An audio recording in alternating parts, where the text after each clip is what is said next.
So Elon Musk tweeted an anti-left-wing boomer meme.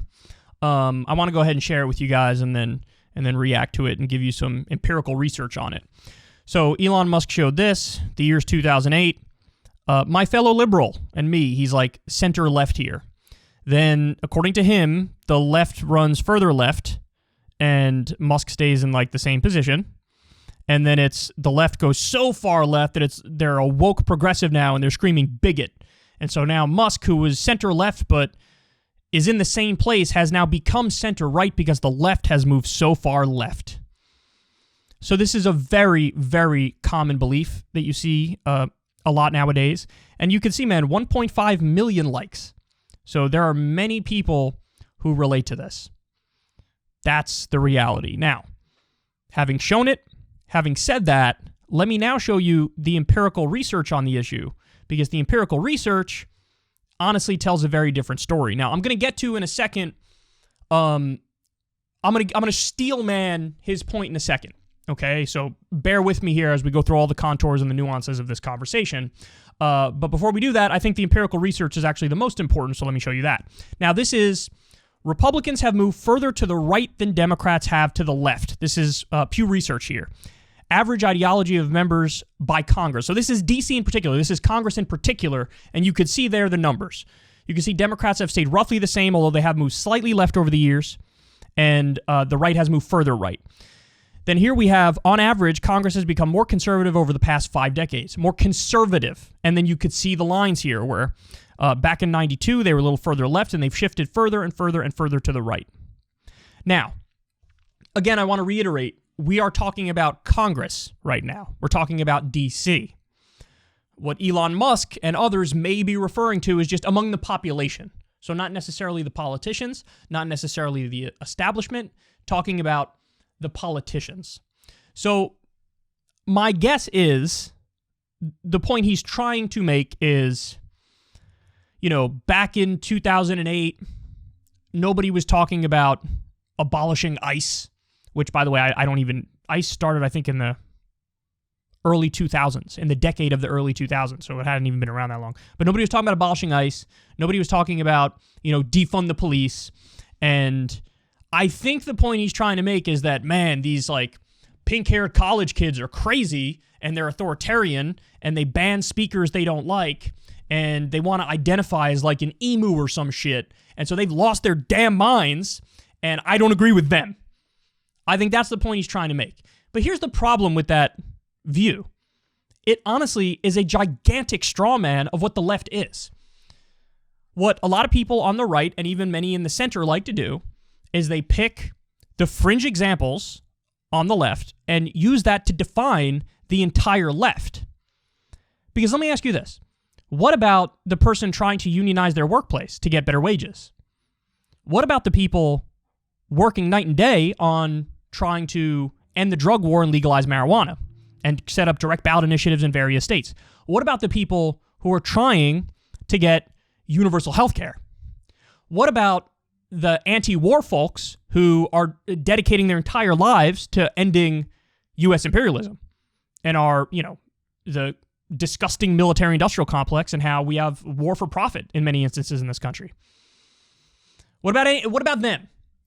See, my issue with what Musk is saying is those people are dismissed or not discussed. And I think he's using the pink-haired college kid who identifies as an emu or some shit as that's the left. That's the left. Okay, but by the same token, Elon, should we talk about Marjorie Taylor Greene and Lauren Boebert and people who literally called for martial law and still say the election was rigged in 2020 even though it wasn't? Is that indicative of the right, full stop? And that's the other part he's missing, is that you don't think the right has gotten more and more extreme over the years? First of all, the empirical data shows that they have. That's the first point. But the second point is, I think it's even more noticeable than on the left. I do. The people, again, granted, I don't want to make the same mistake he makes of overgeneralizing here and painting with the same broad brush, but the fringe on the right stormed the Capitol on January 6th and thought they were doing some sort of a coup. Now, the media refers to it as an insurrection. If you want to be kinder, you can tone it down to a riot. But you have people who openly call for martial law. There were literal memos in the White House calling for martial law. We sort of dodged a bullet that we didn't have a worse situation, all because Mike Pence found a single shred of dignity and integrity and decided, I can't try to overthrow the fucking election, so no, I'm not going to do that. And you have people who look at a situation where there were over 60 court cases, and almost every single one of those court cases, even from Republican judges and Trump-appointed judges, were like, the election wasn't stolen. And they go, no, I think it was stolen. Is that not extremist? Should I pull up the numbers on what percentage of the Republican base still thinks the election was stolen? Should I do that? Can we talk about Mike Lindell and talk about how insane he is, and Sidney Powell and Michael Flynn? So he's not willing to discuss the right in any open, honest way about, hey, well, here they're fringe extremists. And he assumes that the fringe of the left is representative of the entire left. I mean, okay, guys, who's president right now? Joe Biden. Joe Biden is basically a moderate Republican. So how is that the left has gone so extreme? When the person who is in the White House, who represents the Democratic Party, voted for the Iraq War, voted for the Patriot Act, voted for Wall Street deregulation. Oh, by the way, I'm sort of contradicting myself here because that is extreme. It's just not extreme in the way that Elon Musk thinks it is. It's extreme in the other direction. It's pro-corruption, and he's pretty right-wing. So it's just, I think he has terminal online brain. I do. I think he's running too much in right-wing circles or so-called enlightened centrist circles, and all they do all day long is find the examples of the pink-haired college kids pissing everybody off, and so you start to think that represents the entire left, and I don't want to associate with that at all. Here's what I beg people, and not just people on the right, not just Elon Musk, even people on the left. For the love of God, touch grass. Welcome normiedom with open arms. Terminally online brainworms aren't helping anybody in this conversation. Stop defining yourself politically based on who you're against. Because that doesn't mean anything. It's so easy to be like, that's stupid, I'm against that. I'm very intelligent. I don't care. Politics is serious. Politics is about policy. Politics is about how we craft society and what rules and laws are in place and what's the economic situation going to be and how are we going to craft those rules and regulations. That's politics, and that's serious. So instead of sitting there and saying, they're stupid, I'm not with them, that's not politics. So what you need to do is sit down and go through each of the policy issues with a fine-tooth comb. What do I think about abortion? What do I think about immigration? What's my position on those two things? What are the nuances of it? What are the complexities of it? What do I think about the minimum wage? What do I think about unionization? What do I think about broad-based universal economic programs like Social Security, like something like Medicare? Should we do Medicare for all? Should we do free college? What do I think about foreign policy? What's the primary objective of our foreign policy? What's our standard and our criteria by which we evaluate whether or not we go to war or do some sort of military action? That's politics. And look, maybe I'm biased by what I see all the time, but it's an endless culture war idiot party, in my opinion, is what I see online. And he's part of it.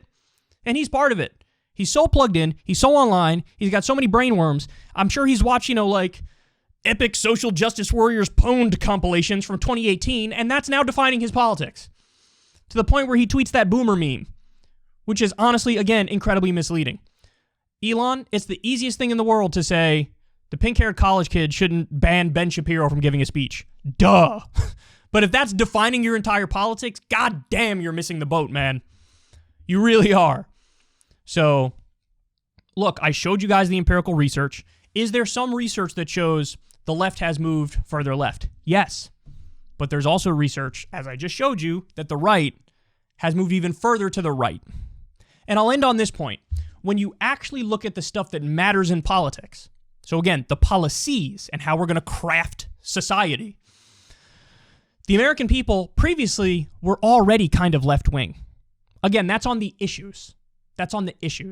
And what we've seen in modern society, especially during the pandemic and post-pandemic, is that on the actual issues, yes, people have moved further left-wing, but I would argue those are good things. Namely, support for minimum wage has shot up even more. Support for raising taxes on the wealthy has shot up even more. Support for raising taxes on corporations has shot up even more. Support for free college has shot up even more. Support for universal health care has shot up even more. There was even a poll during the pandemic. Now, admittedly, I don't know what the polls are now on UBI, but there was a poll during the pandemic that was like 55% of the country supported universal basic income. So I look at that kind of leftism and I go, that's actually centrism, because it's the center of the country's opinion. And I agree with it, and I think it's intelligent. So, now maybe I'm being too kind to Elon by saying he looks at the pink-haired college kid and he says, I don't like that. Maybe he actually looks at the things I'm talking about and says, I don't like that. But if that is the case, he should be clear about it, in which case the overwhelming majority of people would disagree with him. Again, I'm a staunch libertarian leftist, which means I'm not in favor of authoritarianism at all. Banning speakers, censorship, deplatforming, etc. But the economic stuff, I'm totally on board with the programs that would help the American people and the programs that the American people support and the programs that we know worked based on evidence, data, studies, other countries, etc. And I don't know, maybe I am being too kind by saying he's only against the authoritarian left college kids. Maybe he is against all these other great ideas and great policies that would improve the country. In which case, he wouldn't have ever really been center-left, right? He would have been more center-right all along. But boomer memes, man, that's what he's doing. And, I think it's very flippant. I think it's very glib. I don't think it's a sophisticated analysis. The empirical research sort of contradicts what he's saying in some respects. And I lied when I said final point before. This will be my final point. The real problem, which is why all this culture war stuff misses the mark anyway, the real problem is the corruption. That's the real problem. Because from the late 1970s until today, the Supreme Court effectively decided money equals free speech. And there were a number of cases that verified that. And so now we have a situation where bribery is effectively legal. There's campaign contributions from corporations and the wealthy to politicians, and the politicians do their bidding and ignore the will of the people. That's the real problem. So honestly, any talk about left or right is sort of missing the mark. The problem is our government is an oligarchy or a kleptocracy and captured by a small group of elites. But I don't know, maybe Musk is not against that because he is one of the elites. He's sometimes the richest man in the world. So maybe he likes that. But to me, that's the heart of the problem, and that's what most Americans agree. Like, that's the issue right there. It's not left, it's not right, it's not culture war tripe. It's all, holy shit, our government has been captured and doesn't represent us at all. So anyway, he now controls Twitter. I hope he implements free speech reforms, but I guess we'll see. If you want to see me and Crystal Ball interview legends like Noam Chomsky, Cornel West, and more, subscribe to Crystal Kyle and Friends on Substack. $5 a month gets you the video version a day early. Remember, we take zero ad dollars for this podcast. Or you can sign up on Substack for free and get the audio version a day later. Link in the video description box below.